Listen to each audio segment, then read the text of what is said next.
Welcome back to the shop. So it snowed a little here last night. It's a little chilly out.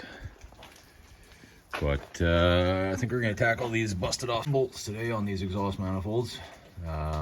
Headers look promising. I actually thought they were going to be here this week. They're sitting about an hour and away at a warehouse, but hopefully they should be here mid this week, so I want to get this ready. If you remember from the last video, we had one that was already busted off and one that broke on us. My plan is I'm going to get in here with the welder, and these are fairly flush, so we'll build it out a little, weld a nut on here, and see if we can back these out. Based on how the other ones came out, I think this is going to be a bit of a fight, but we'll give it a go. We might get lucky. To start, I'm just going to get in here with the ball end carbide tip and just clean these up. Get us a good surface to weld to. Clean off some of the rust in that. I may end up popping these power steering lines off, especially for this front one here. Its dipstick's right in the way, and so is this hose, so we'll try and work around that, but I may end up pulling the dipstick out and take these hoses off. Everything's leaking anyways, and I can just pull the belt and I'll get us ready for pulling the steering box anyway. So I'll get started on this, and we'll see how far we get with it. All right, so we got the welder set up here. Make sure you got your handy dandy fire extinguisher on standby, especially on a greasy truck like this, just in case you set something on fire or set yourself on fire. So we'll give this a go here, so we can get this first one going.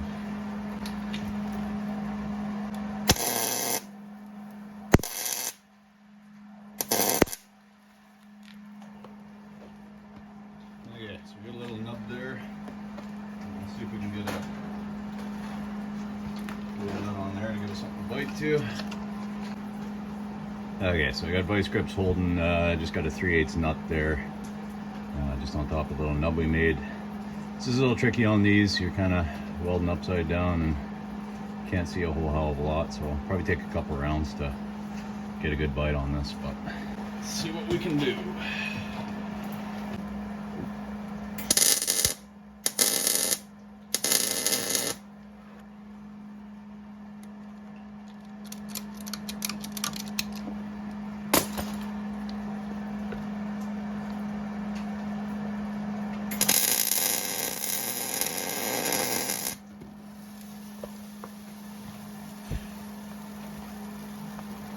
Okay, so we'll let that cool a second and see if we can spin her out of there.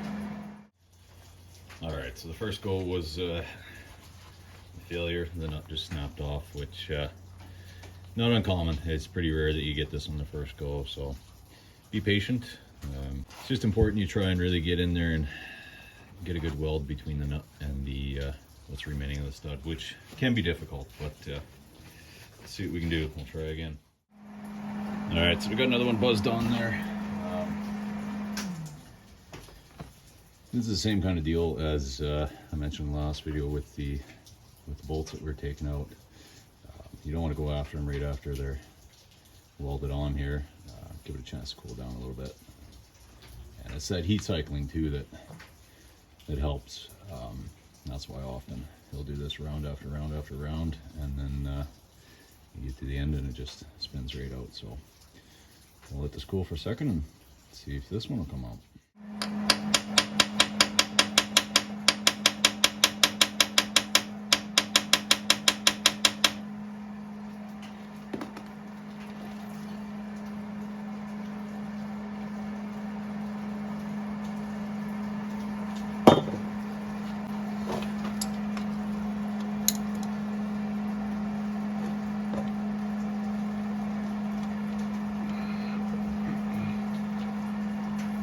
This one's on there good. We just have to work at it, see if we can break it free.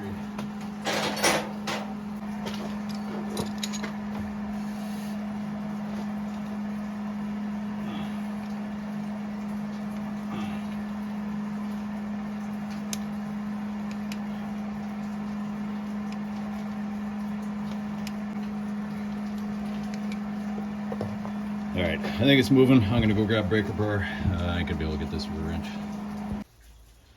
All right, well that one twisted right off too, so let's try it again.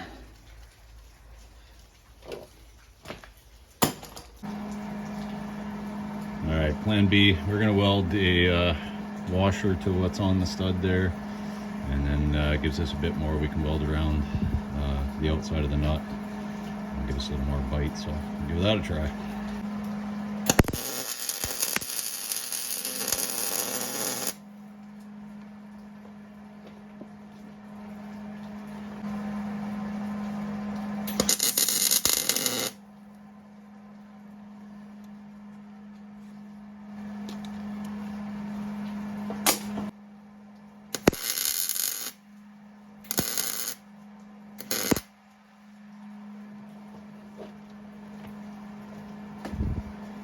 Okay, let's try that.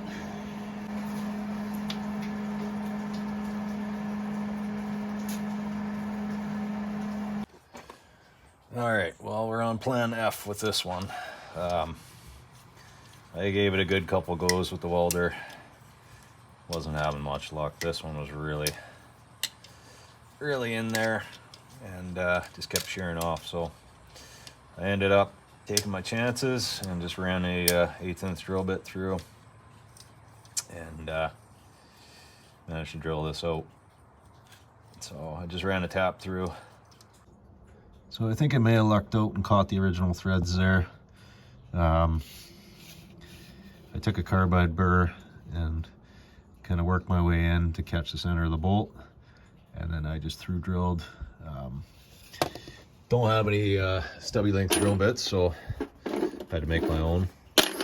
Done that before. It doesn't work great because it's kind of a bugger to get it to sit in the chuck of the drill properly, but got the job done anyways. I was just kind of going for it. Worst case, we'll nut and bolt it, but like I said, we managed to salvage the threads, so I think we should be okay on that one. So on to the next. We'll give this one a go, see if we have any better luck. I don't know how much effort I'm going to put in on this one. If it starts fighting me, we'll just do the same as this one and drill it out. All right, so we're on plan F on this one as well, which plan F, if you don't know, stands for fuck it. Taking the easy way, and the easy way ain't the easy way. Just drilled this one out, and I'm gonna tap this one as well. You want to be careful, so if you snap this top off in here, it's game over. So go slow, lots of lube, and go slow. If you bust this top off in here, you ain't getting it out, so I'll spare you the boringness of watching this process. I'll continue on. All right, so we were successful with that. Wasn't the way I planned on doing this, but drilling and tapping did work. I've got this one just about ready. I do have to go grab a new tap. It was starting to bind up on me at the end of the hole there. I didn't want to cut so well, so instead of risking snapping it off, I'll grab a new tap either today or on my way home from work tomorrow. But we got both of these re-threaded, and should be good to go. So I can hear a bunch of you out there saying, hey, you big dummy, why don't you just use an easy oat? Well, here's my thoughts and feelings and experience with easy oats. It's pretty much in the name. If the bolt is easy to get out, go for it. If it's not easy, it's usually not worth the risk. You got to remember, easy oats are hardened, and if you snap that off in that hole, you're screwed. You're not getting it out. Sometimes you're lucky, you got enough bite, you can get some vice grips on it and wiggle it out. But same goes for taps. Taps are equally as dangerous. Larger taps, 3/8 and up, you're a little more forgiving. But if you're tapping 1/4 inch holes or something small, and you snap that off in the hole, especially if you've really cranked it in there and gone too far, which is generally when they snap, you're not gonna be able to back that out. Machinists love easy oats. It keeps them in business when some dummy snaps one off in a hole and you have to pull your head off and take it into a shop to get it taken out. There actually is a pretty cool channel here on YouTube. I believe it's Jerry's Broken Tap Removal. Check it out. He hasn't posted anything in quite a few years, but he's got a pretty cool process there for removing broken taps, and some pretty cool projects of people absolutely mutilating stuff, trying to save themselves some money. And that's the thing, in the end, it won't save you any money. I mean, easy outs are cheap, but if you snap it off in the hole and you got to pull a head, and you're doing head gaskets, paying the machine shop, so not worth the risk. I have used them, but like I said, on bolts that are easy to get out. On the 97 F-250 there, I did the timing cover and water pump quite a few years back, and I was putting in a brand new 3/8 bolt. It was probably about 2.5 inches long. Had the timing cover on, all the gaskets in, everything sealed. Was torquing the bolts, which they call for 20 foot-pounds, so I had my small 3/8 torque wrench in there, and it maybe made 15 foot-pounds, and it sheared it right off. And in the case of that one, it turned out to be a faulty bolt. I had to pull the timing cover off because of course it sheared inside the timing cover close to the block. And when I got the pieces out, there was actually a void inside the center of the bolt, and it just spiral fractured around the outside. So never fails. All the other bolts that went in were fine, but it was just a one-off. Must have been a defect in manufacturing. I've never had a bolt shear off so easy. It was weird. It was going in, and you know, just kind of kept torquing and torquing and torquing, and then the inevitable happened, which then involved a lot of cursing and swearing and quickly trying to get the cover off so I could get the remainder of the bolt out and get a new one in there. Fortunately, that one sheared off. It was, you know, about 6 threads exposed, so I just jammed some vice grips on it, spun it out. But if it had sheared off, you know, flush inside the hole, then that'd be a prime time to use an easy out. You can drill it in there, and you know that bolt's going to come out easy. But old exhaust manifold bolts, stuff like that, that, you know, have been in there for ages, don't even attempt it because it's going to break. You saw how much force it took to take out those ones we did last week with the oxy-fuel torch. You're going to break an easy out trying to get it out of there, and you're going to be in a world of hurt. So that's my thoughts. Easy outs do have their place, but you got to be smart about it. So I'm going to go grab a new tap, retap the rest of those holes there. I've got just a cheap set here, relatively cheap. It's an old Westward set.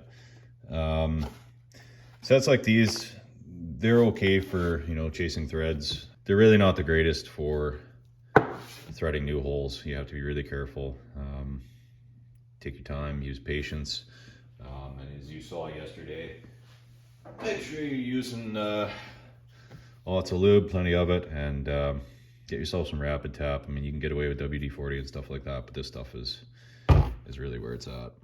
I picked this setup used, snagged this and the metric set for, I think I paid $100. And it comes in handy, like I said, you know, for chasing holes. It's actually a trick I learned from a guy years ago, back in my younger days when I was just learning to wrench on cars. I used to go hang out with a guy, and he had a bunch of old Fords, pickups, cars, Mercuries, you name it, he had it. And a pretty cool guy to talk to, lots of experience. And I remember him and his buddy kind of making jabs at each other, and his buddy was laughing because he was putting the front clip of his truck back on, and he had gone through and chased all the holes with tap. And his buddy did admit that, you know, in the end it was worth the effort because, you know, you chase the holes, you can just thread them in by hand. You're trying to hang fenders and stuff like that, and you're dealing with rusty old bolts and stuff like that don't want to go in. It's a fight. So that's one thing I learned from him, and to this day I will typically always chase the threads on holes. But good to have a set for that. But I mean, like I said, you can pick these sets up for probably $100 new for just the one standard set, but you go out and buy good quality taps. You know, one of these is going to cost you $10 to $20 depending on size, but that's kind of my deal. This one here that we were using yesterday is getting pretty dull, so this one's going to go in the scrap pile. I'll buy a good quality one, swap it out, and then do it that way. You don't need to go out and buy a full set of tap and dies for every size. Just buy the good ones as you need them. Keep some of these cheapies around for freshening up threads, or if you've got something that's a little bit cross-threaded, they're great for that. The drills I was using, I know I mentioned there, I didn't have any stubbies, so I had to make my own. That second one in there, the top of the tower for the coil there was right in the way. The shock mount was kind of in my way, so like I said, I had to shorten up some bits. I keep the same thing, just a cheap set of these bits. I think I picked this full set up for, it was on sale for 39 bucks. They're great to have. They're absolute garbage drill bits. Not worth sharpening, just chuck them out when you're done with them. You will break them, you'll chew through them. But I like them for that, and I don't have to cringe when I need to cut a drill bit down to fit in somewhere. Having a decent set of drill bits is worth it, but for stuff like this, the cheapies will do. You're gonna destroy them anyway, so you don't want to be busting off a $20 drill bit in a rusty old hole. You also saw me using the carbide burrs. I picked this set up off Amazon. I got a really good deal. I think it was a set of 5. And I think I only paid 20-30 bucks for it.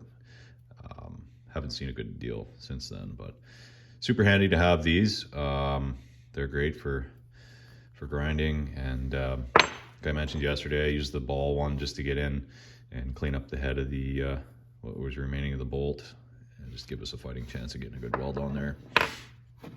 And then when I did decide to drill, I ran my 1/8 inch through the bolt, and it was slightly a little off center on the first go. So then what you can do is, this is a bit exaggerated here, but on the 1/8 inch hole, then you can kind of, grind it off into the direction you need to go and have another go at it.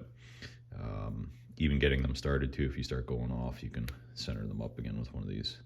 So super handy to have. These ain't cheap. Typically, a set of 5 like this, they're sometimes in the neighborhood of 100 bucks, but I lucked out and got this set. They've been really good quality. I've been using these for years, and they're still good and sharp. So definitely keep a set of those in your toolbox. So I think that's it for today. I'm going to clean up all my carnage from yesterday. And it's one of those jobs you start out with a dozen tools, and next thing you know, you got half the shop out there just to get 2 bolts out. Took me a good couple hours of fighting with that stuff, but at least it's done, and hopefully we don't have any more of that. I've worked on vehicles in the past, and every bolt you touch is like those, so fortunately this truck, everything else I've lucked out so far. So I'm going to keep my fingers crossed that the headers show up this week. Amazon has lost 6 of my packages in the last little while, and I'd actually just ordered a gas cap for the truck. They lost that, sent me a replacement. The replacement's not even close to the same one, so it's getting a bit frustrating, but hopefully those will show up. We can slam them on, at least get the truck running again, make the neighbors happy. Because we're just going to have open headers for a little while here until I get the exhaust redone. But I think for now, I'm going to stay inside in the shop here, crank the heat up, and maybe start patching up those inner fenders and work on a few of those things. Christmas is coming as well, so I got to deal with some of that stuff, and I got to get my winter tires on my daily driver here today. I'm a month behind on that, and really need to get them on. We're supposed to be getting a bit more snow here tonight, so I'm gonna go do that today, work on Christmas lights and all that fun stuff. So hopefully we'll have another video here in the coming week or two, but things might be a little slow here with the holidays coming up. Subscribe to the channel if you haven't already. We should have a lot more videos coming here in the new year once things start getting rolling again. So that's pretty much the story. We're just waiting on parts. It's kind of slowing me down a little bit, so I'm doing what I can and just kind of plugging away. I think I'm probably going to go ahead, and I just ordered a timing chain set for the 68 there, and I think we're going to pull the water pump and front cover and do the timing set on it. I don't know that it's ever been done. It's probably been done once in its lifetime, but we'll pull that off and do it. I don't know, it may still be the old single roller original, so we'll go with a double roller. I got a Cloy's heavy duty coming, so hopefully things warm up a little bit. We're supposed to be in for a cold winter, so working outside certainly isn't as much fun as I remember from when I was younger. That's it for now, so thanks for watching, and as always, we'll see you next time.